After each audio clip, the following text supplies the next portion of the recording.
Hey everyone, welcome back to On a Water Break, the podcast where we talk about everything you and your friends are talking about at rehearsal on a water break. This week we are kicking off Women's History Month. We'll also find out what made Alicia... I'll tell you, I don't do across the floors outside with my kids, like, ever. And why Whitney said... There was trouble. I don't know exactly what happened, but I know that, there were lawsuits, potential suing and things. All this and more in this week's episode of On a Water Break. 8 off the mat and go. Welcome to On a Water Break, the podcast where we talk everything marching arts. Everyone, bring it in. It's time for a water break.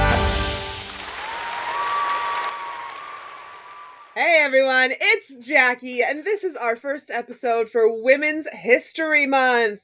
Nicole and Ricardo did a great job during Black History Month. That roundtable of Black female band directors was amazing. If you don't listen to all of the amazing episodes for Black History Month, make sure you definitely go back and listen to them right after this one. Before we see who's on the sidelines this week, though, go subscribe, hit the notifications on your favorite listening app, write us a review, share this with a friend, make sure everybody's listening to our water break. If you got a question or a good topic to talk about, make sure you email us at onawaterbreakpodcast@gmail.com. Or you can find us on social media, DM us if you want to be on the show. We even have a form now to fill out if you want to be a guest. So we love, love, love having people on the podcast. Make sure you check that out at our link in bio on our social media. All right, let's see who's on the sidelines this week. This is an all-female panel, starting with Trish. Hello, hello. Hey there, how's it going? I'm doing well. How are you? I'm good. Nice to be here with everybody. I know. It's so nice to be here with all these beautiful faces. Yes. Alicia. Hello.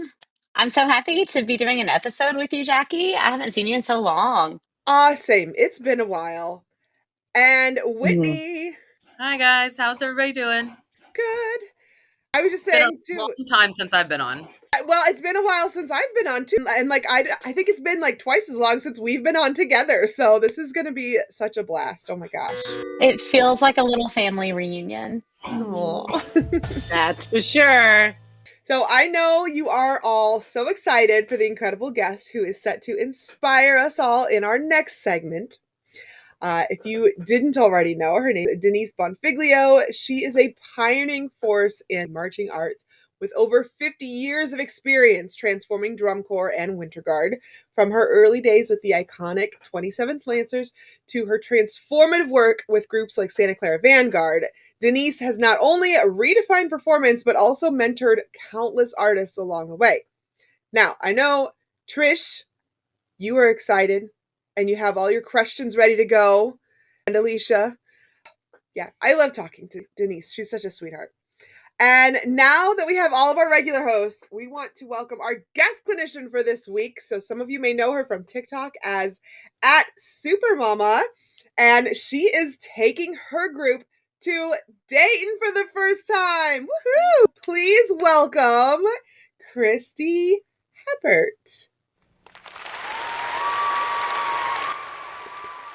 Hi, everyone. I'm super excited to be here. This is amazing. Can't wait to get started with you guys.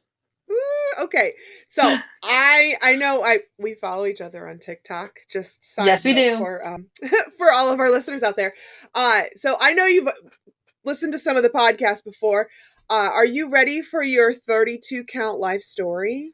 And I think I'm just going to go on the fly with this. I mean, I thought about it. I never verbalized it yet. So this will be it'll be a dry run. I'm ready. All right. You'll get 8 off the mat. Let's go for it. I am Christy Hebert. I'm from a very small town in South Louisiana, and I was in color guard when I was in high school. I actually loved it. I joined a winter guard when I got to college and a couple years in high school. It was one of the first few in South Louisiana. I started teaching at a very small K through 12 school, and I found a set of flags in the PE room while I was teaching PE. And I said, we have to have a color guard here. The school did not even have a band. That's how I got started coaching. It was 20 years after I put a flag down, I picked another one up. Yes. And it's even easier than riding a bike, right? Wait, what's that? It's even easier than riding a bike, right? Absolutely. Absolutely. So, Christy, before we get into the news, a little birdie told me that you are very nervous to take your kids to WGI for the first time. And you may not know this, but this panel just happens to be a huge wealth of knowledge on that topic. So we've all taken groups in various sizes, shapes, and forms. So we got you, girl. So give us your questions, your fears, your hopes. We will do our best to help you and all the other instructors out there who are listening, who might be taking their groups to a big show for the first time. Yeah, so I went the past 2 years, I went to Dayton as a spectator, and I offered as many kids on my team that wanted to come with me and just watch for the experience. So I'm thankful I was able to do that with some members of my team.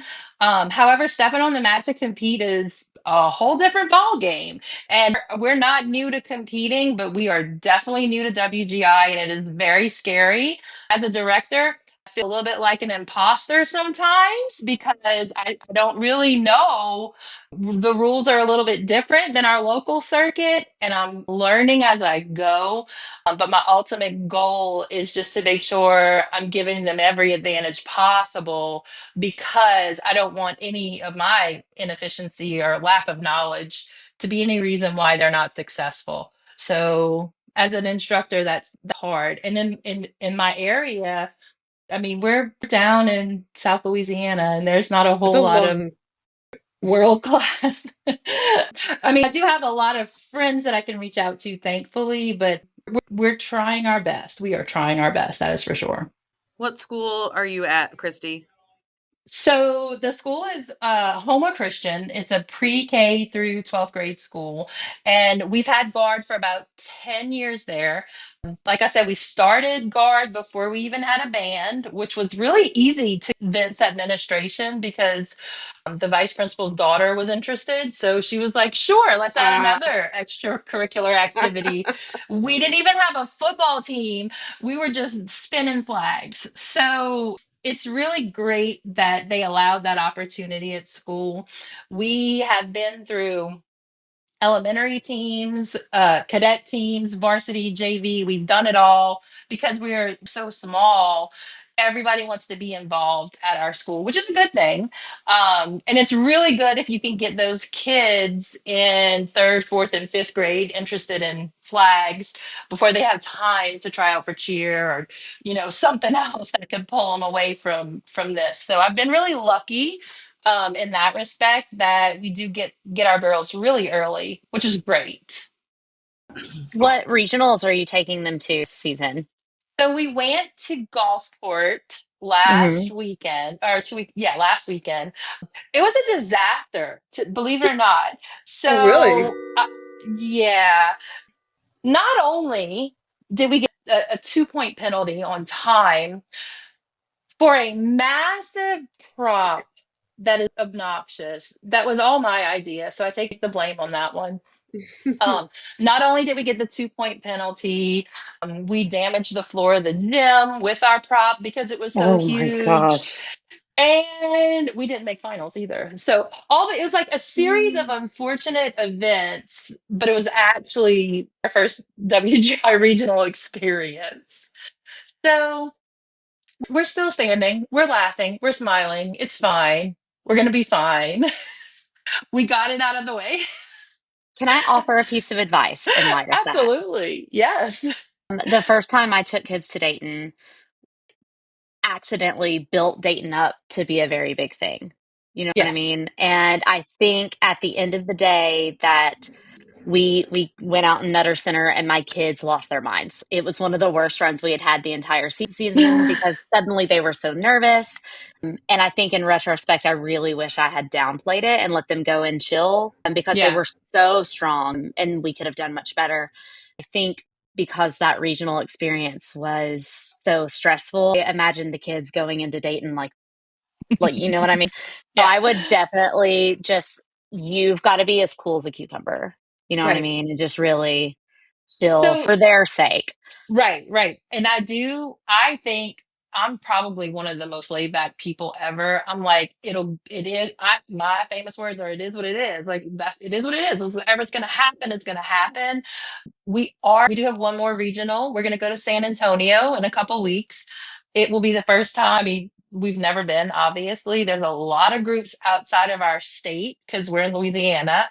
And that's what I want them to see. So even though I've had a couple girls attend the Dayton experience with me, and we've done prelims and went to different centers just so they can get the feeling for it all. Probably 75% of the girls have no idea. So we're this regional in San Antonio will probably be like the first like big experience that they see, going up against so many different groups in A class and groups we've never seen before. And I haven't really I'm not like a research person. Like, I don't know who we're going up against. We just show up and compete. But from what I've heard, that Texas produces a lot of really amazing guards. So I'm excited just to see what everybody's got going on. I'm a spectator at heart. Before a director, I mean, I just want to watch. I want to see what everybody's doing. I'm actually not going to the San Antonio Regional. I'll be is that the 22nd or the 15th? 2 weekends from now. So okay, is that so the 15th? Yeah. Okay. I won't be at that show. We're going to the Power Regional the next weekend. But I'm actually, do you remember what school it's at? I'm going to look it up because I don't even remember. I don't even know that information. Okay. I'll be right back with you. And then I can give you some pointers. But yes, there will be a lot of A-class color guards there because we are overflowing with A-class here. So. Oh, we're the same way in Missouri. There's so much A-class. So maybe you guys would know about this. So when I noticed how many guards there are actually registered for championships, is this a normal number? Like, is that a normal number what we're seeing now? That's the A class always? Mm-hmm. Wow. There's always impressive. Like 100, like when I took my kids 2 years ago, there were like 126 A guards, I think. We went pre-pandemic and it was, I want to say like around 175 that year. So A class is the bread and butter of WGI. Like, they bring all the money. So, and we don't know where we're going to be because I too am bringing, although I've been to WGI with a lot of different guards, I'm bringing my high school team for the first time as well. And we don't know where we're going to be either. We could be in Kentucky for prelims. We could be in Cincinnati. We don't know. So there's a lot of unknown. Well, the positive, Trish, the positive is Kentucky and Cincinnati. Really close. They are. So, yes, you're going to be out there for prelims for sure. Right. So, Christy, the competition's actually at Northeast ISD, their sports gym, which is actually where Crossman did spring training for many, many years when I was teaching them. So we were in that arena. It's a good sized arena. I've never been to a competition there. We've only rehearsed there, but it looks, I mean, there's bleachers on all sides. And I mean, for Central Texas, it looks like a big arena. Yeah. On here. I mean, it is a good sized arena, but I've never done a competition there. But actually, TECA championships are there a month later. So I will be there after you. Gotcha. Well, our prop is our main concern whenever we're at a different venue because it presents some challenges. It is very large, it's heavy, and it's awkward to get in and out of doors. And we do our due diligence to make sure that we're within the guidelines of measurements. We just had some logistical issues that made our parents a little bit slower this time. So we're hoping that the prop is half the battle for us right now. And as much as I want to kick myself, it does add enough that we're keeping it. We're keeping the prop. It's happening. It's huge. Couple years, you're going to be like, no props. Never at all. I love props. But here's the thing. I feel like there will be a time when I can look back and say, we rolled that prop like to all of those shows, and it definitely was worth it. It was worth it. I mean, we've had a few, injuries, but it's fine. I want to totally change the topic now. I want to know about your social media because you have quite the following Yes. over on TikTok for sure. What? So yeah. Tell me about Okay. this. What would you like to know? Okay. So first, this is I did not intend this account to be a color guard account. This was my personal TikTok page. I both of my sons are heavily involved in social media. One of them makes a full-time income on social media, and he said Nice. as soon as he started seeing that those color guard videos were taken off, he said, This needs to be a color guard page." And he's like, "I don't know nothing about it, but this is what the people want. You need to give it to them." And thankfully, the team really was receptive to that. And they just know at any moment you're being recorded at practice. And Yep. we stick a camera in the corner. Funny stuff happens at practice all the time. Now, a lot of times we're setting it up to be skit or something. Of course, we do that. It really took off, I guess, like a couple years ago. We had our first viral video. It was, I think, in 23 maybe. It was totally the kids. I wasn't even in it. It was legit. They had a video. They said, "This is hilarious." I said, "Fine, I'll post it." And it was the viral video not only got 15 million views, which everybody was crazy over, but Right. ESPN reposted it. So everybody was like, ESPN doesn't post color guard stuff. So It's true. that's when you knew you made it. Because, like, they don't think, guards a sport half the time, right? ESPN's eyes, anyway. So they felt very validated when that happened. And it was just a cool moment for the team. It really was. I'm so thankful that the girls don't give me a hard time about it. We have a few that don't really like to be on camera, but they know. They just say, "Okay, don't post that one." And I don't. I mean, it's very simple. But we do like to have a lot of fun. It definitely relieves a lot of tension posting on social media. I do think that Oh, it's yeah. fun. It's a good time. All right. Let us go on to the news.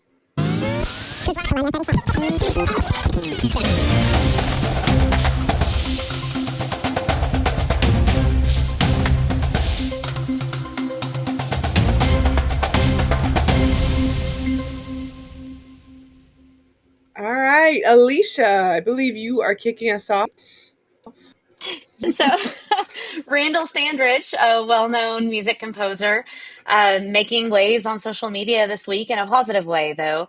I actually screenshot the post and made some highlights because I wanted to share, but he was very vulnerable with his audience and shared that he had been struggling with a major depressive episode and really struggling with his mental health. He wrote that he had a depressive episode that lasted 11 months and that he had tried to function as normally as possible. He had commissions due, publisher deadlines to meet, conducting engagements. He had a marriage and friendship and a life to manage, and that he was so far from okay, that he wore a mask. And he talked a lot in his post about wearing that mask, saying that he was fine, saying yes to things, everything's fine. But then he went on to talk about how that mask ultimately for him cracked. And at the end of his post, he said, "Having a depressive episode does not mean that you are not taking care of yourself. It means that that's the time when you have to take care of yourself even more. Stick to your meds and strategies that work for you. And if they're not working, get with a professional who will help you find the ones that do. This is me taking off the mask. I'm fine now, really." So, yay for him being a positive force of talking about struggling with mental health. I think that's worth us taking note of, and that he's doing better. Always good to be your true, authentic self in this activity where we so often have to put on characters for the performances that we do. Oh, I yeah. have a news story for today because those of you who keep messaging me and emailing me about Excalibur sabers, I have some good news and some bad news. And DSI made posts on their social media that they are not going to be restocking Excalibur sabers. Period.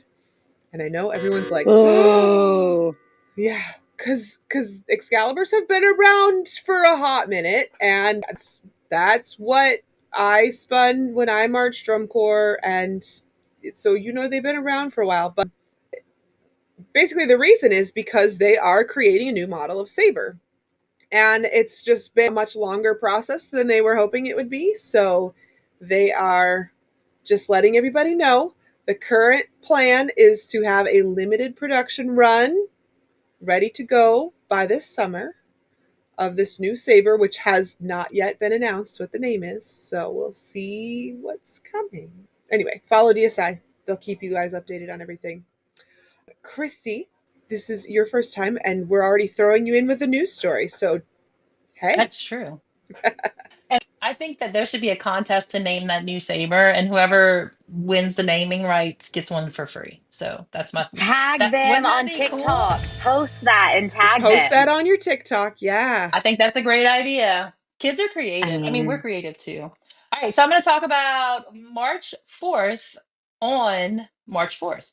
So it says DCI is marching to the rhythm of life on Marching Music Day, and that's on March 4th. And it's in honor of musicians and performers that have diverse styles and backgrounds.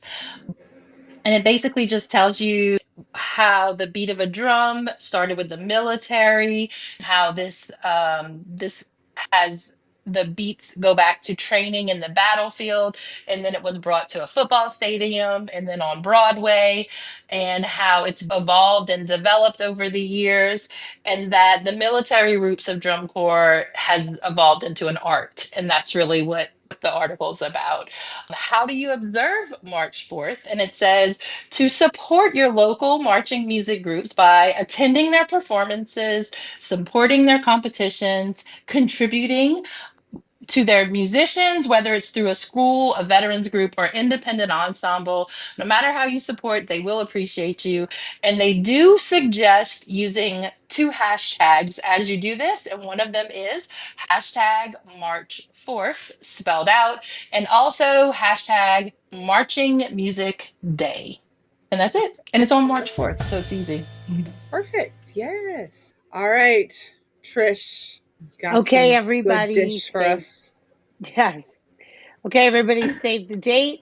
The 2025 WGI Advisory Board meeting dates are confirmed, and the WGI Advisory Board will be held in June 6th and 7th, 2025, at the Red Rock Casino Resort and Spa in Las Vegas. Doesn't that sound good right about now?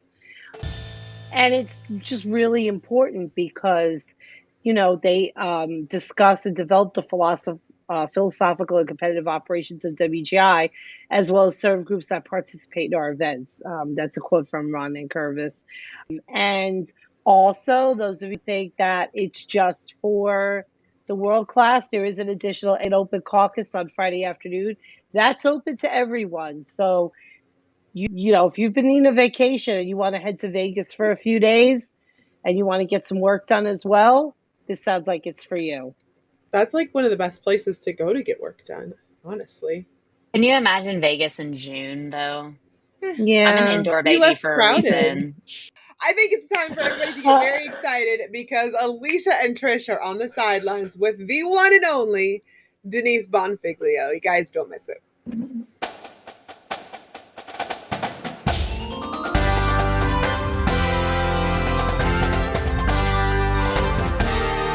Celebrating its 25th anniversary, Guard Closet was founded as a consignment shop in 2000. Since then, it has grown to become your one-stop shop for the marching arts. Do you need consignment uniforms and flags for your color guard, marching band, or drumline? We have thousands of sets of consignments in stock and ready to ship. Do you need show design and custom choreography? Our designers have years of experience in the marching arts. Do you need to sell your items and clear out your storage areas? We take in more than 600 sets of consignments each year and return hundreds of thousands of dollars to our consigners for their sales. Do you need to have your students order shoes, gloves, and other equipment?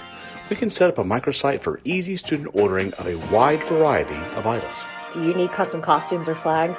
We can help get you great designs from our team through top vendors like Show Day Designs. Have you listened to our podcast On a Water Break?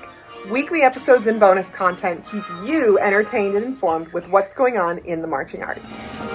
For over 25 years, Guard Closet has been here to help. Check us out at guardcloset.com or follow us on social media.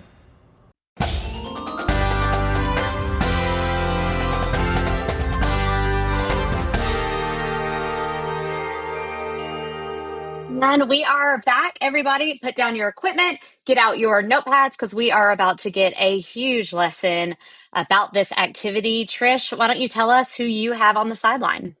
We have on the sidelines today marching arts pioneer and Hall of Famer with over 50 years transforming drum corps, winter guard, and me back in my Royal Guardsman days. Please welcome Denise Bonfiglio. Denise, it is such a pleasure having you on the podcast tonight. I mean, who better to kick off Women's History Month first as somebody who just, I go back to my marching days a lot. And now that I'm with my kid, I think back to those days. And I mean, just every time I see you, I think about you walking in the gym in Queens, New York, you and Peggy Twigs and all those people walking in the door. Like, if somebody would have told us then what we were going to learn then and still use now, we'd make $1 million. So, welcome to On a Water Break. Thank you for having me, ladies. Very excited to be here. Women's History Month. I mean, I've had that song in my head for days now when we were doing this, who run the world, girls, right? You've had it in your head, right? So, Denise, is it true that you're the person who came up with the idea of having the judges have snack tables next to them at those long regional days? Is that true? It could be true. I tend to rearrange the furniture when I judge. I mean, it takes a woman to think of something like that, right? We're celebrating Women's History Month. I mean, how intelligent is that like you just need to have that right there? I mean, but before we get too into it, what we want to do is we want to get your 32 count life story. So you have 32 counts, Denise, to get it all in there, okay? So we'll give you 8 off the Met. Just let us have it, okay? Perfect. Well, my career started well before you were all born, actually, in a drum corps from Revere, Massachusetts. I see reveries and went on to join my father's drum corps, and I marched 27 Lancers. Marched in that corps and taught that corps until they deceased in 1986. Then I went on to teach the cadets from 1987 to 1997. I went on to teach Star of Indiana their last year in 93. I taught Santa Clara Vanguard 97 to 99, and then went back there from 2004 until 2018. That's my drum corps experience. Winter Guard, taught St. Anthony's Imperials, Quasar, Urte, Choctawhatchee, Miamisburg, Lawrence Central, Royal Guardsmen with you, and one of the members, Suburbanettes, Emerald Marquis, 83 to 94, and then from 1990 to 2001 when they folded. I taught the Santa Clara Vanguard Winter Guard. I brought them back 2006 until 2016, and now I just judge all over the world. I've been judging since 2002. Wow. I love that you had to write that down to reference. I had to before I had to write all that down, actually. But what an amazing career. Oh my gosh. Yeah, it's been a combination of designing, directing, teching, all of that, through my years for sure. What has been your favorite part of that? Because you've really been in all of the places in the activity. What do you feel most called to? What do you enjoy the most? I always enjoy teaching the most. Mm-hmm. The administrative part of it, the management part of it, all of that is really hard. It's difficult, and kind of organizing and planning, and especially whether it's drum corps touring or winter guards moving, going to different places. There's a lot of logistics that go on in my professional career. I was in software development, so I understand logistics for sure, and time bound. So that's easy for me. That part of it's easy for me, but what I love to do is actually teaching and be in front of the members and, working with them and helping them achieve what it is that they wanted to achieve. When did you meet Trish in that teaching career? I heard you mention it, but it went fast and I had a metronome in my head. So I went down to Royal Guardsmen to teach them their rain year. They did the rain show. And That's when I met Trish. She was a member of the Guard. Actually, I will say this, that Guard, those members, which I still see to this day, at drum corps show, at winter guard shows and drum corps shows, actually, was the most fun I ever had. They were super fun people. They really were. They played hard and they worked hard. She was all business, though. I'm going to tell you this. So, saber, but I was not a rifle when that particular year when the sabers split up and some of them went on rifle. Me and this other girl went on flag. And it was so funny because we'd be working on a part of the show. Then they'd be like, okay, rifles go with Denise. Flags go over here with, I don't know, I guess Peggy or Mike Johnson or whomever. And they would all be like, oh, we're going to get our butts kicked. And I'd be like, bye. I was always so jealous that I wasn't a rifle. And then, then they would all be like, oh, man, this is going to be intense. And I'd be like, okay, bye. So that was really fun. That's one of my favorite memories. So it was a mishmash of different people and different talents and all that in that Guard, but the personalities, that were there just made it work and blended together. And we just had a blast. And, the Guard worked really hard at it. So it was good. It was a great experience. It really was. How old were you, Trish, at that point? It was my age out year. So okay. I was 21, I guess, 22. What's the age? I don't even know what it is anymore. But yeah, I was around that. There was talk that they were going to raise the age then. And I was so excited. I was like, I get to do one more year. And then they were like, no, they're not doing it. I was like, oh. I feel like that's a rumor every year on tour. Right? You know what I mean? It's just wishful thinking. Exactly. Too funny.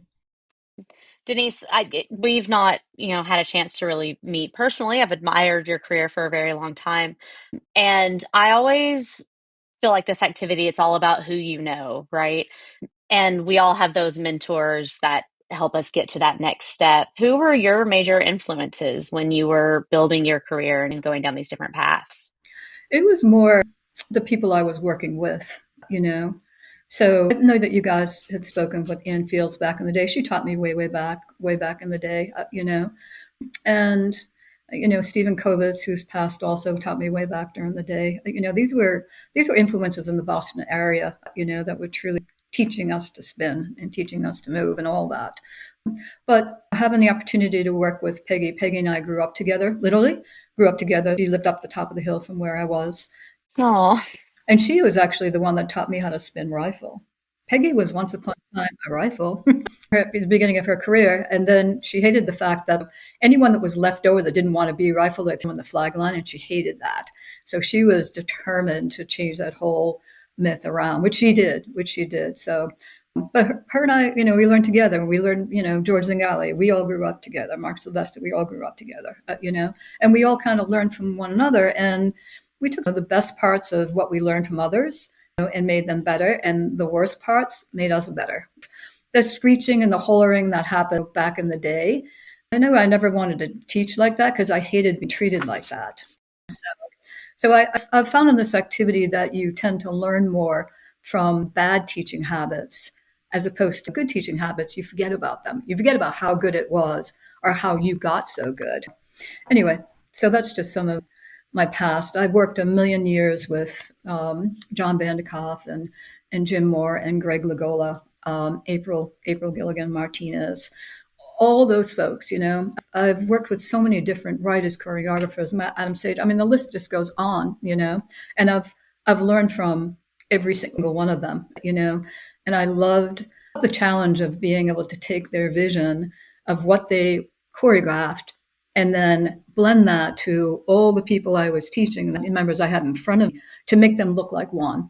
And more importantly, to make them interpret what it is that the choreographer was kind of leaning towards. So I love that part. I love that part of teaching. And I just spent a lot of time talking about that with somebody else, that we're referred to like techs, as a bunch of techs. But the fact of the matter is that every technician is also a designer. Mm-hmm. Because you're taking that choreography and you are creating the techniques behind that, which is a whole craft in of itself. But more importantly, making sure that performers perform that in the manner that the choreographer wanted it to be performed, So it's a whole craft in of itself. It takes years to hone. It takes years and years to understand Mm-hmm. what motivates the body, certain parts of the body, and the energy behind it, and all of that. Yeah. And all of that learning has helped me from a judging perspective, because when I'm looking at something, when I'm looking at skills, I know what it took for them to get to that point. As good as they are issues that they've got, Mm-hmm. and I typically know what they need to do to fix, to make it right, so, and we're not supposed to, our job as a judge is not to be in that position. We're not the teacher. We can only tell you what's wrong, and then you guys are supposed to figure out how to make it work right, so anyway, yeah. There's times when I do step over that line sometimes when I really feel that it's going to help. A lot of the younger instructors that came out of that program and they're just learning. And there are times that I will spend time in critique or whatever and talking to them about different ways to rehearse the guard, different programs to set up to help them. So I do go outside of those boundaries at times, trust me. I loved something you said a few minutes ago that I kind of wanted to circle back to about Peggy. Because my favorite thing about her is she was such a champion for the flag line. I flagged after I was forced to spin weapon for 2 seasons, and I hated every minute of it. So I love what you said about it, and about growing up down the street from her. So is she the person that kind of pulled you into the activity originally? I think, well, my father, actually, he started his career in drum corps. Mm-hmm. And so it became a family thing. I mean, I grew up in drum corps, so that's all I knew from when I was probably 12 or 13 years old. And so that's kind of where I started. And interesting enough, I never marched winter guard. I always taught winter guard. Even when I was marching drum corps, Wow. I was teaching winter guard. Mm-hmm. And that was back to St. Anthony Imperial Day, so we're talking the beginning, just before WGI started. Mm-hmm. So I always taught winter guard. I personally went into a lot of different individuals. Back in the day, it was a big thing, like INE. I did a lot of individual. I spun rifle all my career, so I was always performing someplace, I'm still performing as a judge, I guess, to this day. Brought back such a deep memory for me just now. I completely forgot about. Yeah, I forgot that even existed. Does it still exist? No, I think they got rid of it at DCI. Okay. Just the courts just don't. It was always a nuisance to have to the staff. Members Stop missing practice and all that, right? So I think I believe they finally, got rid of the program, unfortunately. So yeah. But anyway, so that's kind of how I started. I started in drum corps and they used to have drill teams back then too. I used to write drill teams and teach drill teams, and but I never was never on a gymnasium. I take that back. I did an instructor. A couple of years they had the local circuit had an instructor's guard. And it was like crazy. Love that. George Zingale, Jim Vitagliano, Peggy Twiggs, all of us, we all marched, we all performed on the floor, and with some crazy music and stuff, and and we had fun with it. And that was like the highlight of the year, waiting for the instructor's guard to come out. So anyway. Oh my gosh, we need video of that.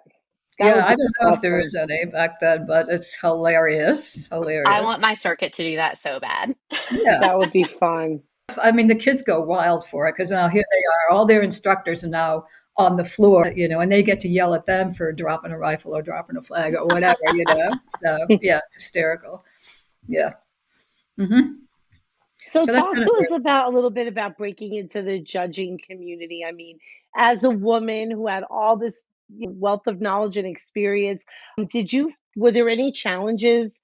I mean, it's kind of odd because I mean, even myself growing up, in the activity, there was so many girls or women marching and performing, and it would always seem like there was just so few women on the judging panel.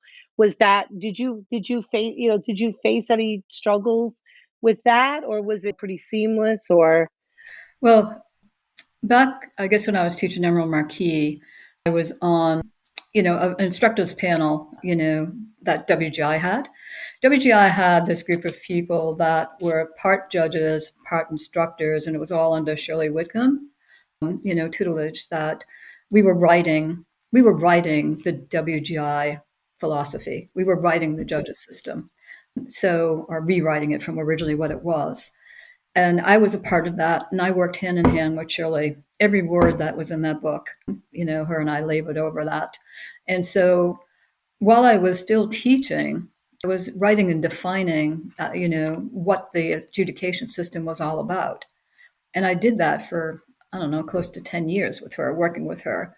So when an Emerald Marquis folded their last year, she said to me, okay, you've written the words, you know the philosophy, you know the system, now it's time for you to put it into work. And I was so surprised my first year judging, and I never thought about the male-female thing, to tell you the truth.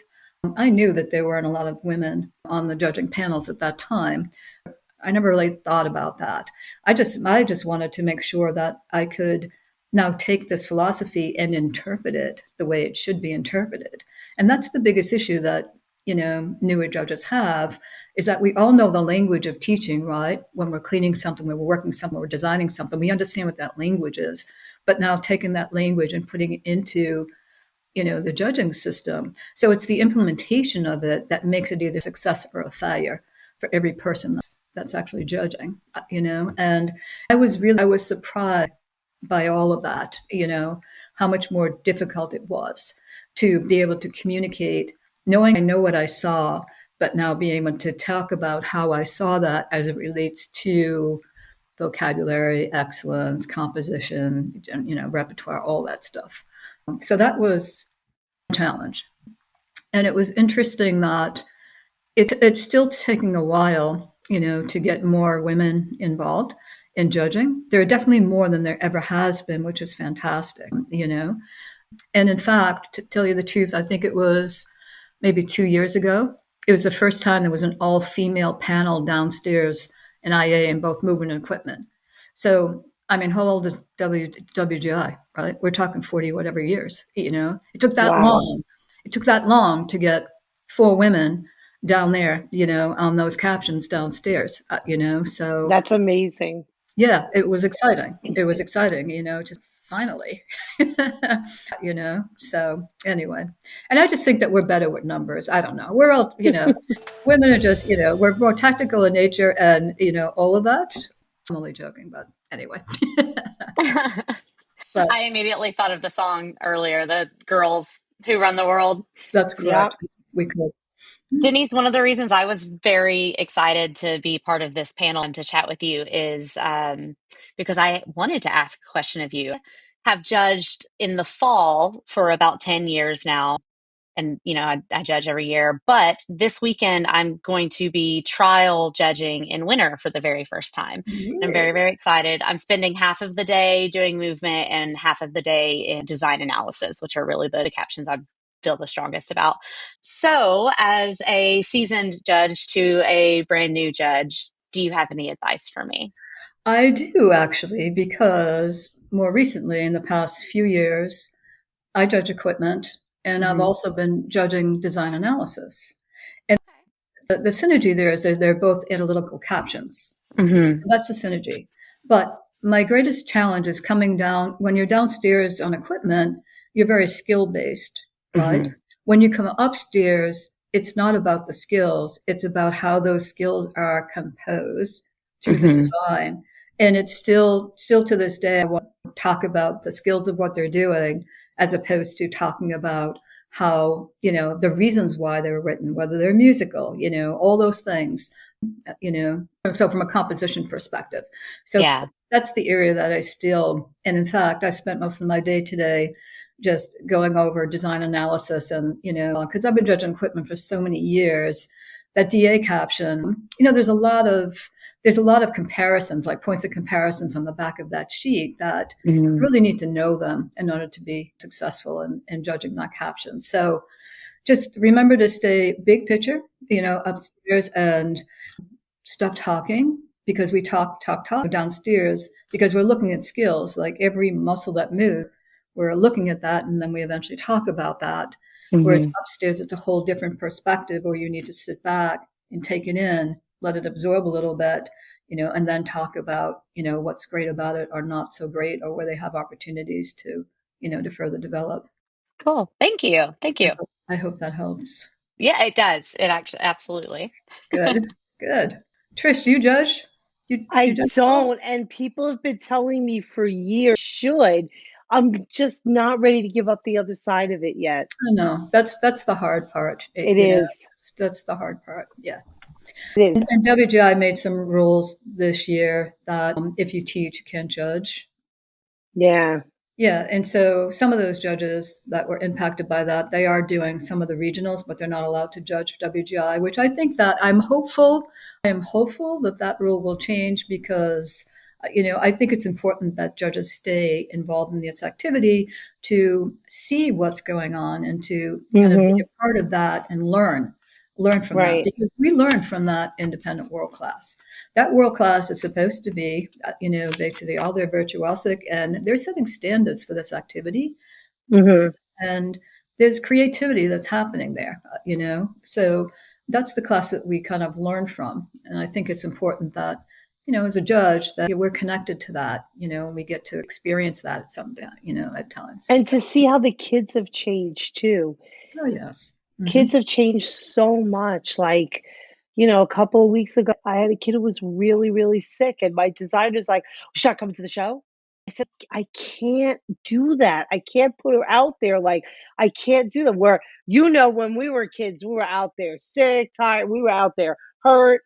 I mean, I marched WGI finals one year with a broken finger. I mean, things like that happened. But yeah, I mean, I think it's important you make a really good point, for judges to still be in the gym and seeing, that, it's very different now. And, it's really important. I agree. But let's transition to something a little bit more fun. So we have a part of our show that we like to include our guests on, and it's called What Part of the Marching Arts Are You? You could be the ballad, you could be the intense woodwind feature, maybe the band parent pushing the prop on. What is something in the marching arts that really describes who you are? I would be the soloist. I like that answer. I would be the soloist. Yes, that I can freeform whatever I want. Give me a program. I got it. That's what I would be. I would be a soloist. I love that. I love how quickly you had that answer too. Yeah. Trish, what are you? I don't remember what your answer was when we did this before.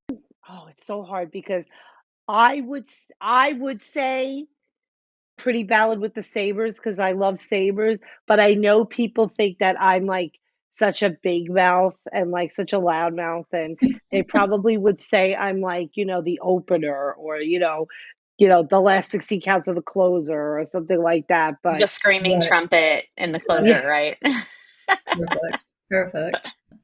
That's hysterical. What are we doing?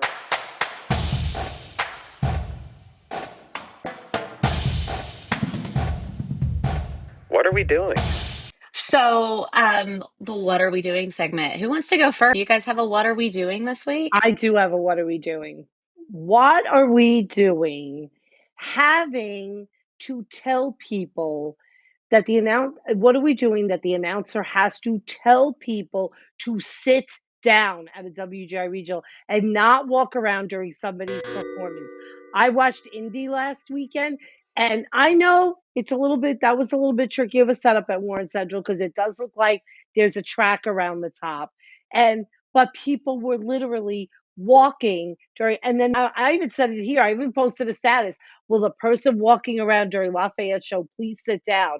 And then the announcer came on and said, I'd like to remind our spectators that there should be no walking around or moving around while a color guard is on the floor. Why does that need to be announced? Like, why does that have to be said?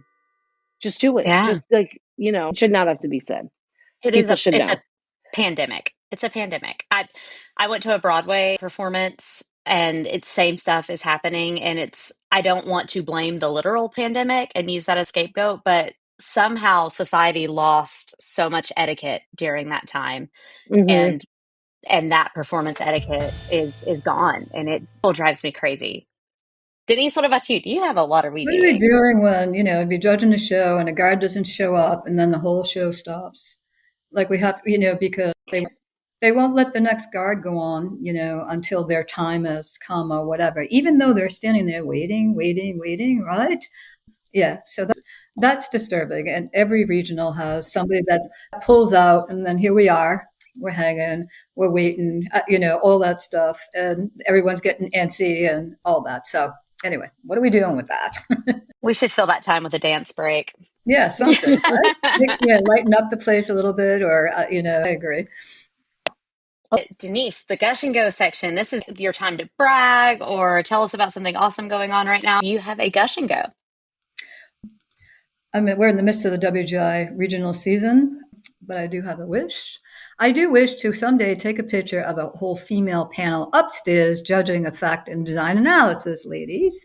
So that's what my wish is. Yes. I would love to see that. So would I. Mm-hmm.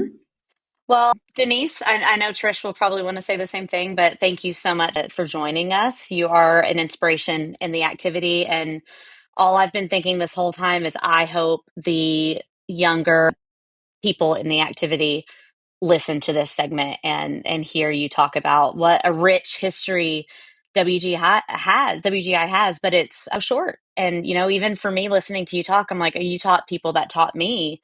And I feel like WGI is something that's lasted so long, but really it's not, it's not been around as long as I feel like it has been sometimes. So thank you for that reminder. And I hope people listening feel that way too. But Trish, I'll let you wrap up our segment with Denise. Denise, thank you so much for coming on. It's always a pleasure to talk to you and reconnect and just go back to, I said this on the Peggy podcast, and I say it to Brian and all those people all the time. I'm so grateful for the instruction that I had when I was a kid, because, I can apply it now, and I can bring my passion to, from that I have to them. And like, they just came back from a week-long break, and we had rehearsal last night, and my movement person also works with Fusion. And we have not seen Fusion live yet. We have not seen them. The one show we were going to see them at, it was canceled. It was snowed out. So they have not seen them live. Jackie walked in the door and they were like, "Oh my God, can you teach us that Fusion flag feature?" I'm like, "Oh my God, they've already seen Fusion like on video." You know what I mean? So like, because of the foundation that I have and the passion that I bring, now my kids have it. And I'm so grateful for that. That's awesome. I love hearing that stuff. Well, thank you both for having me. It's been a joy I love talking about our history. I like talking about our past. I like talking about our future. Our future is bright, at WGI. And I will be getting on a plane tomorrow, heading to Philly to regional will I see you, Trish?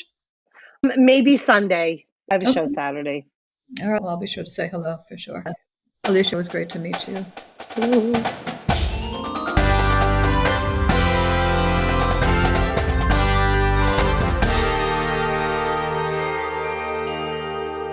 Marching by Montez is a visual design business based out of Raleigh, North Carolina, but provides services to ensembles all across the country. Our services include custom drill and staging for marching bands, indoor winds, indoor percussion, and winter guards, as well as custom band and guard choreography for all 3 winter idioms and marching bands. We now offer program coordination for ensembles throughout the U.S. and custom graphic design for all of your uniform, props, flags, and floor needs. In-person and virtual program consultation options are now available through Marching by Montez, as well as custom sound design for your indoor winds backing tracks, winter guard soundtrack, and show soundscape needs. Visit us at marchingbymontez.com, contact us at joey@marchingbymontez.com, and check us out on social media at Marching by Montez.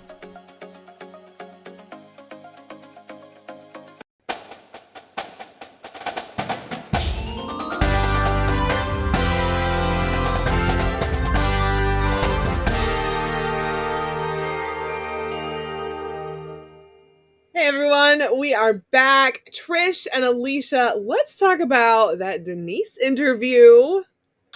It was so good. It So was. good.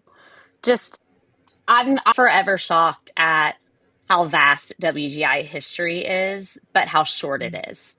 And that's all I could think about the whole time. I don't know about Trish. I mean, She really goes into like every aspect of the marching arts that she's been involved in, from teaching to being a director to judging. She runs the gamut, and it's it was a really great interview with her.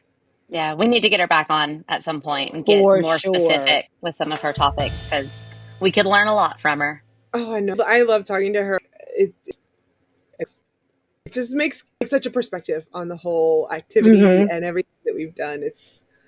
Oh man, it's amazing. So everybody needs to know we are starting a new segment called the 60-second tech block. So each one of our hosts or guest clinicians are going to be forced, I say, to give a 60-second tech session with the section that needs it the most after their last run. So basically, our special tech this week had to choose 3 topics that they thought they could give 60 seconds nonstop speech about. And maybe it'll help some of our listeners out there. So this week, we are going to start by bringing Alicia to the podium. Hello. I'm excited. You said your best topics were number 1, across the floor performance. Number 2, marching block posture. And number 3, pointing your toes. And you guys, what do you want to vote? What do you vote on this? What topic? Across the floors. Yeah, I could be into that. All right. Let's do it. I'm all about it. As long as Christy, you cool with that? Jackie, what do you? I was already going to say across the floors because of what you told us before we started the recording. And then I just realized you said that before Whitney even got in, and Whitney wanted to hear about across the floors too. So it's meant to be. What did I say? I don't remember. About you were doing across the floors on a field. Oh, yeah. Yeah. Drum corps. Not that this is story Drum time, corps. but I mean, I just associated it the happens. things. I'll tell you, I don't do across the floors outside with my kids, like ever, because of my own experience breaking an ankle in the middle of my last year of drum corps. But I digress. I'm a movement person through and through. I have tons of movement things to talk about for sure. So, yeah. All right. Do I have a countdown for this like we do for sounds the like you're ready. metronome? Yeah, of course. Trish is gonna timer ready. Yep, Trish has the timer. Ready. 60 seconds. 60-second tech block.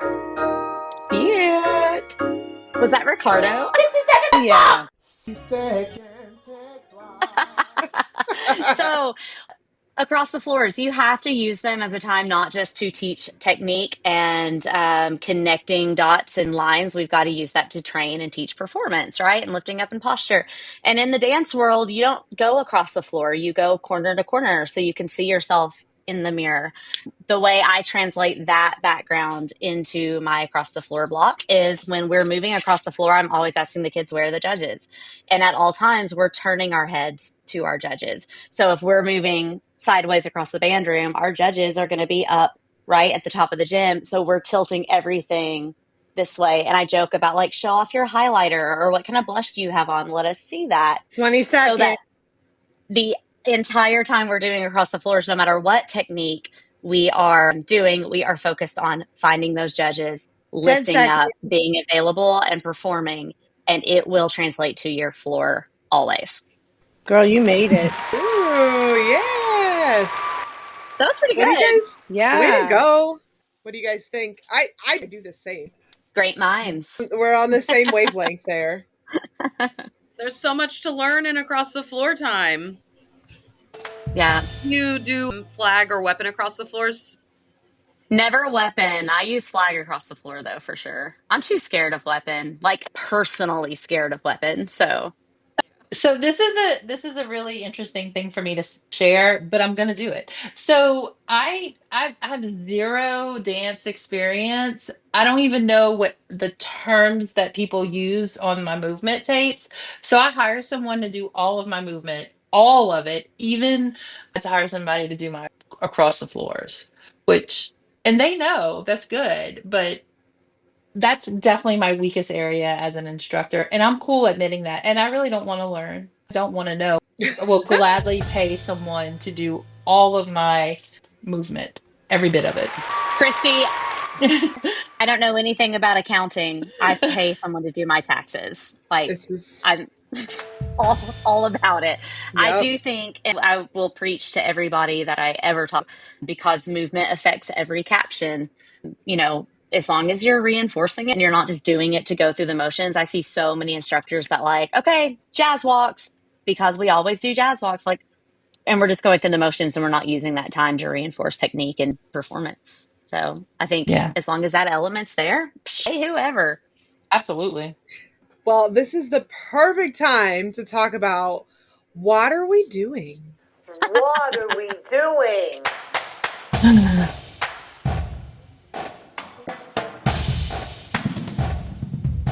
What are we doing? I am not supposed to be the first one to go for this, but I'm going to be the first one to go with my what are we doing today, because I want to know what are we doing not talking about what this prop is in Christy's show, because for real, how big is it? What Okay. is it? What's going on? So I will tell you the inspiration for the prop, where it came from. Shenandoah, like 2018, 2017, had a platform that rotated at the end of their show. And they all jumped on it and did this really tight flag work. It was beautiful. And when I saw it, I said, we're going to do that. But it's not going to be a square, it's going to be an hourglass. So we built a giant hourglass. I say we, my amazing prop parents built a giant hourglass out of wood, and it's on wheels and it breaks into four. And we never made it to the part where it spins because it's very expensive to get something motorized underneath such a heavy prop that can hold 18 performers. All those logistical nightmares happened. So the prop does not spin, but it does separate. We haven't built it back into the show. It was in the show. We had to take it out. But so here's the deal. The prop is 24 feet by 24 feet by 24 feet by 24 Oh my feet. It's huge. It is gosh. huge.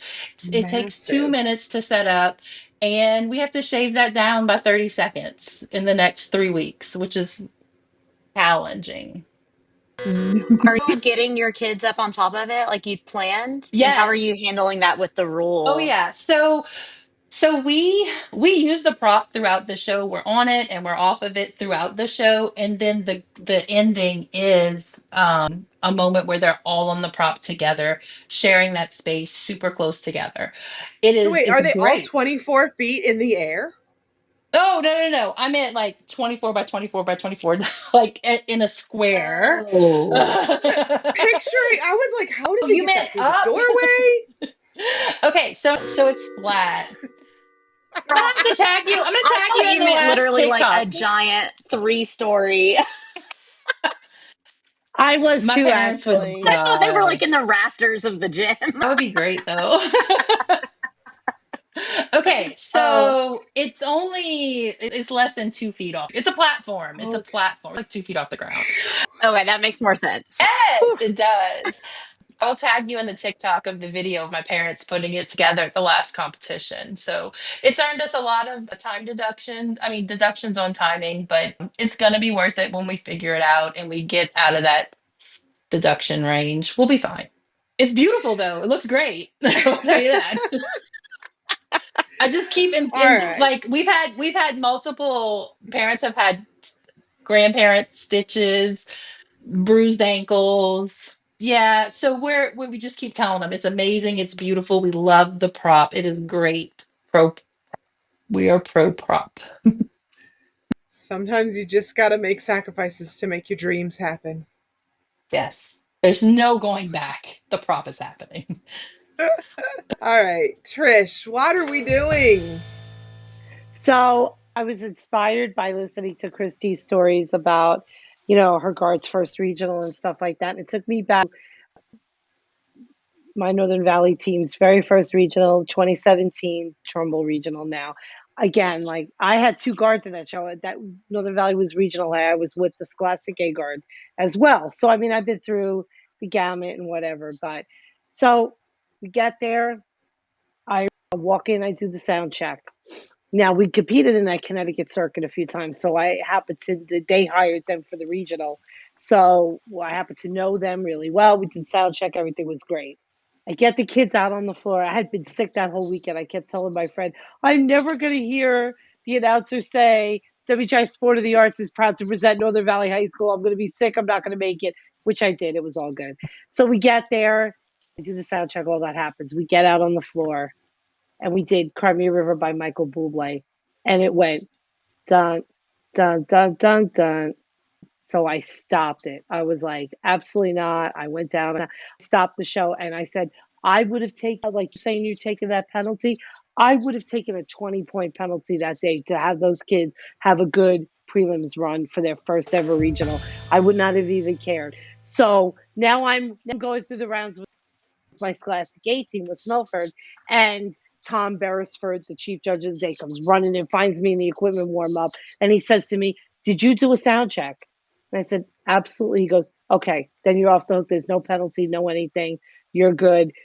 Don't worry about it. So always, always, always do your sound check. Even if it's on Comp Suite, it's fine. But now we use Comp Suite, whatever. Back then we did. It's fine. It'll be all good. Always do your sound check anyway, because today they might come and say to you, something happened to your music. Did you do a sound check? So it ended up being the fault of the guy who actually dropped the pitch and messed the whole thing up. So what was he doing that day? But to share a regional horror story with you, I feel you. I've been there. What are we doing skipping sound check? Don't ever do that. That part. Whitney, what are we doing? Okay, mine is, it's not, I'm not digging anyone. It's just really funny that this happened. But everyone is using Hope by NF this year. Like, there were literally 5 guards in finals at Indy that used it. On Saturday, Milford and Warren Central used it back to back. Back to back. It was like, oh no, we're doing this. Oh, it's not a mistake. You didn't hit the...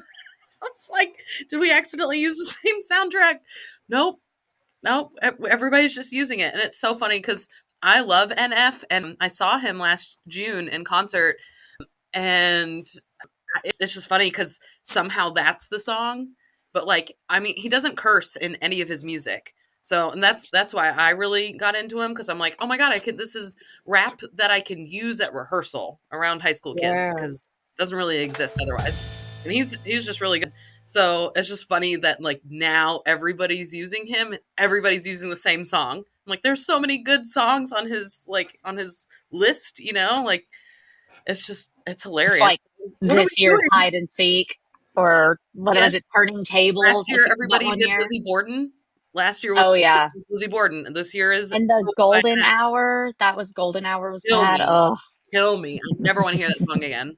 I feel so old because I'd never even heard of this, so I just looked it up. I'm gonna listen to it when we're done. But also listen to the rest of his album. I will. And his interviews. It's all really good, and you can actually play it around your high school kids. So what are we doing? Not like checking in with other guards in the area and finding out what other shows I mean, we're you have doing? friends. I mean, well, this goes back to the whole like being secretive about your show thing. Yes, you know? Everybody's secretive, then everybody's doing the same thing at the Indy Regional. I don't know. It's just it's crazy that like that happens. Like I mean, it happens with like color schemes too a lot. I notice. Like last year, everybody wore red. Like everybody was wearing red. Blue's always a popular color, but like last year, it was like, oh my God, the top 3 guards are all wearing red. Like just stuff like that happens, like not on purpose, but it just does. So that's the trend this year. But again, if we announced our shows or weren't so secretive about everything, maybe more people would have chosen an NF song. Whitney, is it you that does the like what's on trend recaps after WGI every year that I love? I do the what I learned at WGI. Yes. Yeah. You just reminded me of it. I'm very excited for this year's. I'll write on that. Christy, what are we doing? All right. So I have to go a different direction here. I need to take this time to ask, what are we doing having an elementary color guard in every single town? And here's why. My current kids on my varsity team, 80% of them started in 4th and 5th grade. So like we're missing a big opportunity when these kids have that opportunity to join, competitive cheer, competitive dance, and they're 4 and 5 years old. You're missing the boat when it comes time to be in guard, because the parents are $80,000 deep in competitive cheer. They're not gonna let them switch over to guard in ninth grade or when they get to middle school. So I feel like I don't know how to go about making this happen. Just wish that we had more elementary teams competing against each other in local circuits. I wish that the cadet level would start seeing more time, like in WGI. I feel like all these other areas are starting so young. We need to jump on that boat, because how awesome would it be for all of your ninth graders to have 5 years experience on flag or even more? I wish we would have had you on a few months ago. We did an interview with Nanette Reamer from Washington Elementary in Pennsylvania, and she has a elementary school program, and they were amazing. And she's got like 75 kids in the program now. And I'm an elementary school teacher. I'm a kindergarten teacher, and I just started. Actually, I had club today. I actually started. Every teacher had to do a club. So I was like, all right, I'm going to do a color guard club. So I have a little color guarded club at my elementary school too. And Nanette and I were just kind of really, brainstorming, and it would have been really great. But you should really check that episode out. I will. It was really good. I will. It's something I'm very passionate about because I've seen the benefits of it, 6, 7, 8 years down the road, that my 4th and 5th graders are now finally seniors and juniors. So you're finally getting a feeling of someone who's had all that experience. And even though what they're doing at 4th and 5th grade is super simple, it equates to them being able to handle the equipment so much better because they're so comfortable with it. And it's just another part of something that they can be a part of at school. So I'm trying to snag as many of them as young as I can, because that's how your varsity team is going to grow.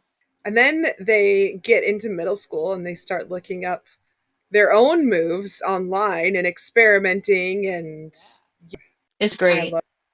Same. What are we doing without elementary school guards? We need those kind of programs. Alicia, what are we doing? Girl,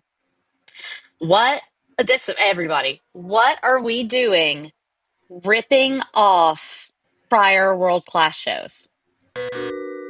I think there is a big difference between being inspired by something, using a part of something, like Christy's example of she saw Shoa's awesome rotating prop and that inspired this prop she's using this year. I'm talking about watching video after video of the same show and taking the staging, the music, pieces of choreography, the costuming. What are we doing? Because that's happening in my local circuit this year. And I'm not going to trash talk anybody, but it's also not the first time it's happened. Oh. And when your regional A kids are trying to do a world-class show, that is a very, very popular world-class show. It's not a good look for you. That's all I got. And they didn't buy the show off of the designer or something. They just literally ripped it off. Oh my gosh. Yeah. It's not cute. And the drill is what kills me, the staging, because they have about the same amount of kid. The only thing they changed is the prop. They've, altered, and what they're doing works with the song and it works with the theme, but no one is sitting in that gym that is any part of this activity. No one's watching that not knowing what they stole from. And that's what it is. At that point, it is stealing. And I could go on and on about intellectual property and who owns a show when the season's over. Is it the designer or is it the school or choreographer, whatever? But at that point, it's stealing, and yeah. Color guard plagiarism is so real. Yeah. And you can't copyright it, Yeah. When a place I marched, Pride of Cincinnati, took the prop idea, the seesaw proppy thing, the gravity prop from, they got in a lot of trouble for that. Like, Did they? I always wondered what came of that. There was trouble. I don't know exactly what happened, but I know that like there were lawsuits, potential suing and things. Good for that artist. I mean, I don't wish negative on any winter guard program, but good for that artist. Yeah. Yeah. Well, the thing is, like, I kind of felt after seeing Cincinnati and then seeing social media, his anti-gravity thing started popping up, and like his accounts were like getting some more exposure. Like, yes, he was French, I think, right? Did they just assume that just because he was in another country that people weren't going to notice that he had the exact same? Like, there was no effort to make the prop look any different from what his original design was, and that kind of blew my mind. And I just remember seeing that comment on one of the Pride of Cincinnati videos from the artist that said, "That's my prop. Can I talk to you?" I think the whole color guard world saw that and gasped. I think so too. Collectively. Don't steal. Stealing is bad. My 3-year-old can tell you that. All right, let's switch it up and get over to our guys. Great job, everyone. Set your equipment down. Gush and go. Let's start off with Trish. Okay, my gush and go is I'm watching a ton of flomarching the last few weekends, and I am so excited for WGI this year. There are so many amazing shows. They really are. I think it's going to be a really, really good Dayton this year, and I'm really excited. That's my gush and go. Woohoo. Alicia? I never gush and go about myself, but this is going to be my first. I am just super excited. I'm starting to book out through the fall. Like, currently, I only have one weekend open for judging. So if you need a visual effect, visual ensemble, or a color guard judge on October 11th, hit me up. It's my only available date. And then today I booked a choreography client, and it's going to kind of turn into a full program coordinator position with them, I think, that I'm very excited about. And that is my third for the fall right now. And I usually limit myself to 6. So it's early for that stuff to be getting nailed down, and I'm excited about it. Yeah. People are getting on their stuff right now. That's awesome. Yeah. Whitney, gush and go. Oh my God. I was like, I just did my what are we doing? I'm here. Gush and go. It's definitely mid-season. We have the Austin Regional this weekend, and it's on Flow, so watch my kids. That's all. Just competitions. Yeah. Classic. Christy, what do you want to gush and go on about? So my gush and go is gonna be follow us on TikTok. And we not only provide amazing and funny and relatable content, I think that a really good way to support other color guards is really just to follow them on social media, comment on their stuff, like their stuff, share it. And that just helps the community grow, because when you get little, you get to squeeze into mainstream. Social media is kind of the way to do that in the color guard world. And every now and then something really crazy happens. Like our baseball coach at school said, "Did I see you on TikTok with your color guard group?" He had no idea we even had a page, but it showed up on his. So you just gotta, I feel like that's the way we're gonna get out there. So just follow everybody that has a flag in their hand, follow them, comment, do all the things. I just went to follow, and look, there it is. Woo, new follower. But anyone looking, that's what it looks like. I really don't have that many followers. We really don't. That's not compared to some of these people, but we do have fun. Our page is almost fun. 13,000 people following you. Could you imagine if 13,000 people walked into this room right now and they were looking at you? Well, yeah, but I guess we keep it real. You're gonna see me in my robe sometime. Like, it's a real page. It's not all for show, I promise. You'll find that out really quickly. That's the best way to be. Well, yeah. I don't have a... Did you see the prop yet? It's not too far down there. I just watched the 15 million views episode. It's called Gush and Go, not Gush and Stay. Let's go. God, the band director's yelling at us. Uh-oh. Sorry. That's because I don't have a gush and go this week. So I'm just happy you're all here. That's my gush. So thank you guys for a great rehearsal this week. This is a great way to kick off Women's History Month. Thank you, Trish, Alicia, and Whitney. Thank you, Denise, for being on with us and bringing your amazing stories and wisdom. Thank you to our guest clinician, Christy. Of course, shout it out one more time. Where can we find you on your social media? On TikTok, it's at Supermama, and you'll see all the flags. It's great. And let me tell you something. The amazing prop. And the prop. And to actually just be mentioned in the same podcast as Denise, I think I'm gonna need a moment for that. Right? Love you, Denise, wherever you are. I don't know where she is, but I'm honored. Oh, well, good luck with your season. Thank you. And to all of our listeners out there who are competing right now, good luck to you guys as well. If you have a question or a good topic to talk about, email us at onawaterbreakpodcast@gmail.com or find us on our social media and DM us if you want to be on the show. We even have a form now you can fill out if you want to be a guest, because we love having people on our podcast. So check that out. It's at our link in bio on all of our social media. Or you could just take out your phone, make a video, and send it to us. Give us your what are we doings and your gush and go, and maybe you'll see yourself on the podcast soon. One more thing, don't forget about our YouTube channel. Go subscribe. You can see all of our lovely faces. You can see the beautiful sunburn that I got today in February, and all of our other shenanigans that we get up to, like Alicia changing her name to Jeremy after her producer. Oh, I forgot we record. And I plugged my own judging business. Come find me. My name's not Jeremy. It's all good. It's all good. We'll link you. So also, before you close out of your podcast listening app, go subscribe, rate, review, share this with a friend. Follow us on all social media at On a Water Break, and we'll see you at the next rehearsal on a water break. The On a Water Break podcast was produced by Jeremy Williams and Christine Ream. The intro and outro music was produced by Josh Lyda. To learn more, visit lydamusic.com. And until next time, thanks for tuning in.